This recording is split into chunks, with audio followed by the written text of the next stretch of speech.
A beautiful day here in Demorest, Georgia. The 125th Piedmont, well, the 125 years Piedmont has existed. We're celebrating homecoming here at Piedmont University here in Demorest, GA today. And what a way to celebrate it with Piedmont University hosting a tri-match. Your Piedmont Lions will be hosting the LaGrange College Panthers and the Scots from Covenant College. Game 1 will be between your Lions and the Covenant Scots. Game 2, which we will cover, will be between the Panthers and the Scots. And then finally, Game 3, slide to start at 4 o'clock. That time may be subject to change. Will be between your Lions and the LaGrange Panthers. Matt Kodrowski alongside with me, making his broadcasting debut, Simon Johnstone. Applauses all around everybody. How are you doing, Simon? I'm doing fantastic. I'm making my debut. Excited to be here. Excited to embark on this long and exciting journey for broadcasting, something I've been looking forward to do for a while. Well, we're going to take for the national anthem. When we come back, action.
Welcome back to Piedmont University Athletics on YouTube. Matt Kodrowski and Simon Johnstone here, bringing you this tri-match action here in Demorest, GA. Simon, what players are you going to be keeping in mind out in this first match between the Lions and the Scots? Well, starting off for the Piedmont Lions, after watching a couple of their matches personally, number one is going to be their outside hitter, Jenna Ash. She has performed extremely well, played larger than her size, and has one of the most powerful swings I have definitely seen, not just from a women's team, but from men's as well. She really gets through that ball, and she's actually leading the team in kills with 142. Additionally, the player in their back and their setter, Brooklyn Gunn, has been fantastic at facilitating their offense. She is not only spreading out as much as she can, but she's great at scrambling and giving her hitters an opportunity to swing through the ball and give them a chance to get a kill off every single set that she provides. With that, she is currently leading the team with 313 assists and additionally has the lead for service aces as well for the Lady Lions. Now, yeah, and Brooklyn Gunn, not to mention those assist totals, she could also be very crafty up front. We see a lot of fake sets up front from her, and that's something that these Scots may have to keep on their toes, because I can just tell you Brooklyn Gunn does have that in her arsenal. As far as Jenna Ash, I mean, you basically summed it up perfectly. She brings a lot of thunder behind that right hand when she swings. So maybe there's a question as to whether or not the Scots will be able to handle that kind of firepower offense. But the Scots, they have their own kind of countermeasurements for that. One person by the name of Emma Cobflesh. She is, oh my goodness, she is, first of all, a tall drink of water, I'll tell you what.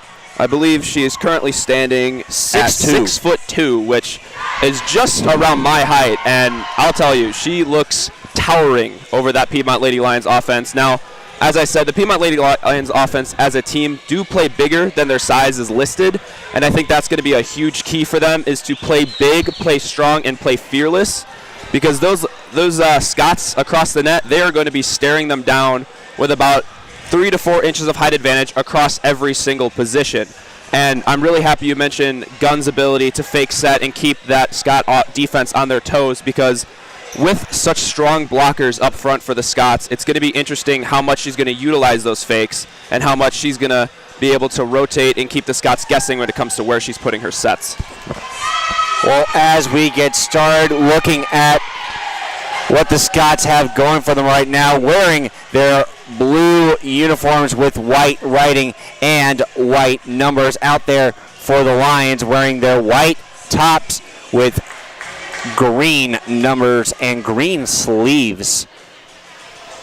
Also the libero Taylor Herman for the Lions wearing the black uniforms, black tops with the green numbers and green sleeves. And out there for the Scots, the leader in digs for the team, actually, Anna Baldwin, 259 digs so far on the year.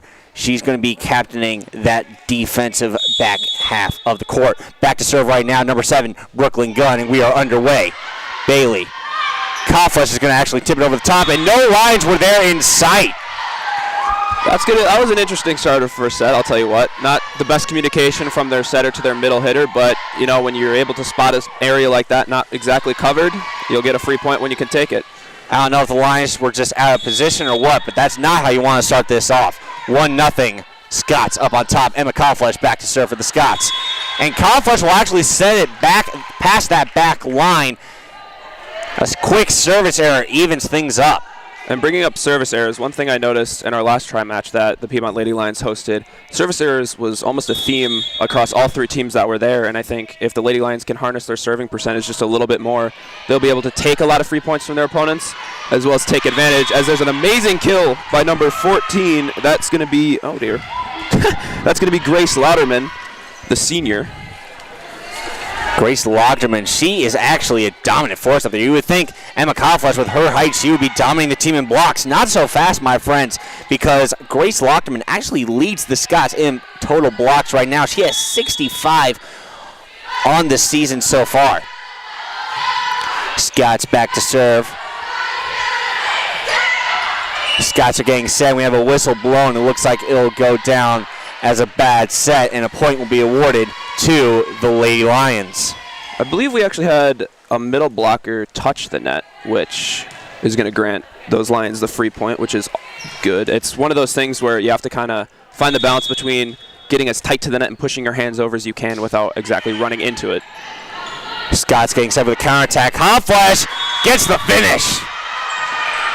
Emma Kauflesh taking advantage of all 6'2" of her frame, able to send it down.